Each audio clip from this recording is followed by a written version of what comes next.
Well, I believe in evolution. I consider believing in evolution, but it takes too much faith. It takes a huge amount of faith to believe everything got here by explosions and mutations.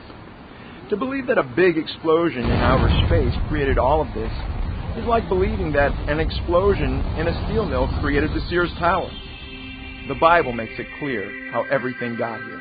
In the beginning, God created the heavens and the earth. That's the first verse in the Bible.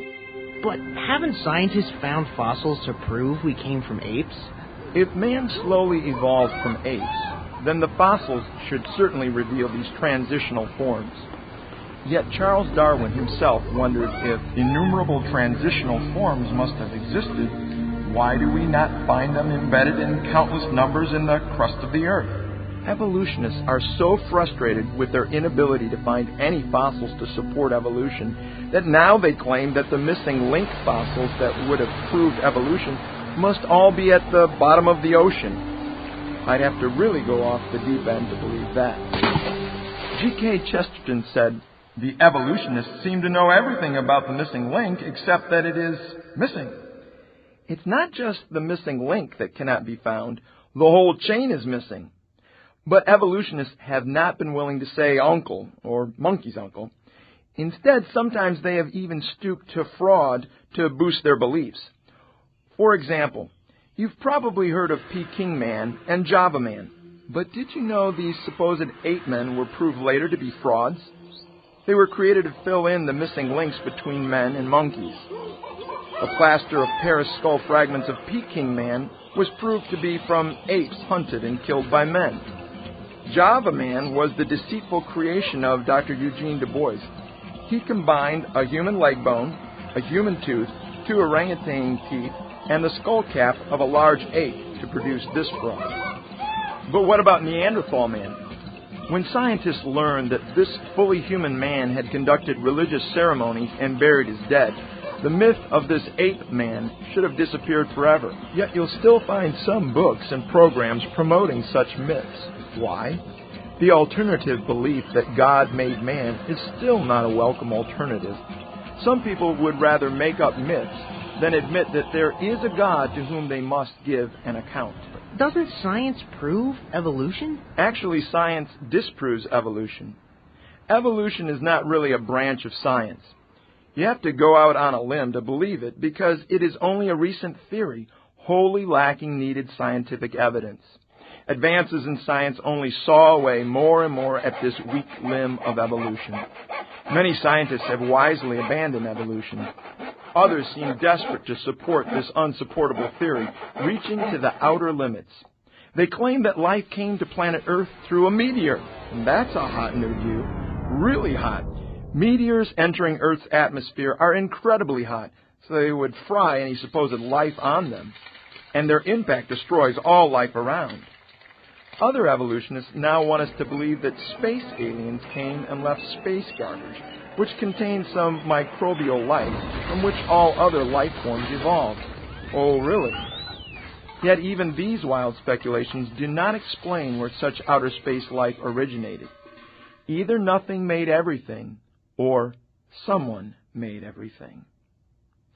Nobel Prize-winning biologist Dr. George Wald, professor emeritus of Harvard, revealed how close-minded some evolutionists can be when he wrote the following in Scientific America. There are only 2 possible explanations as to how life arose: spontaneous generation arising to evolution, or a supernatural creative act of God. There is no other possibility. Spontaneous generation was scientifically disproved 120 years ago by Louis Pasteur and others, but that just leaves us with only one other possibility, that life came as a supernatural act of creation by God. But I can't accept that philosophy because I do not want to believe in God. Therefore, I choose to believe in that which I know is scientifically impossible: spontaneous generation leading to evolution. Dr. Wald admits that the scientific law of biogenesis is true, that life only comes from life. But because he doesn't want to believe in God, he believes in a fairy tale called evolution. The law of biogenesis reminds us of the obvious, that non-living things do not give birth to life. For example, rocks do not give birth to rabbits. Only living things eat, grow, reproduce, and die. Life begets life. Evolution just does not square with the scientific facts. Evolution is far from scientific. It's much more like playing a lottery game, only the odds of you winning the lottery are much better than the odds of evolution creating life. Evolutionists play a game of hocus pocus, convincing people if just given enough time, 20 billion years or so, non-life would create life. But impossibilities don't become possible by just giving them more time. Evolution is truly a fairy tale for gullible adults. Think about it. A frog becomes a prince with the kiss of a few billion years. Dr. Newton Tomasian, a physiologist for the Atomic Energy Commission, stated, "Scientists who go about teaching that evolution is a fact of life are great con men, and the story they are telling may be the greatest hoax ever. In explaining evolution, we do not have one iota of fact." How can you be so sure that God made everything? Because non-life can never create life. Only God can call into being that which does not exist and create life. The Scriptures declare, The universe was formed at God's command, so that what is seen was not made out of what was visible. why is it so terrible to believe that God, the ever-living one, is the author of life? God is not opposed to scientific research. He delights in man discovering more about his wonderful creation. The more I learn, the more I am amazed and moved to worship such an amazing Creator. The Bible reminds us that The heavens tell the glory of God, and the earth shows forth His handiwork. from the telescope to the microscope, He reveals His creativity.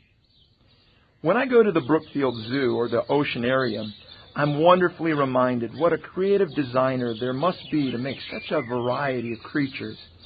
Even Charles Darwin doubted his own theory of everything getting here through evolution. Personally, I've come to trust the mind, heart, and teachings of Jesus. He taught that man was created by God to live in a close relationship with Him. Jesus also taught that He came to restore us to that relationship with God for which we were created. In fact, He even died for our wrongdoings, which separate us from God. Whom should we trust?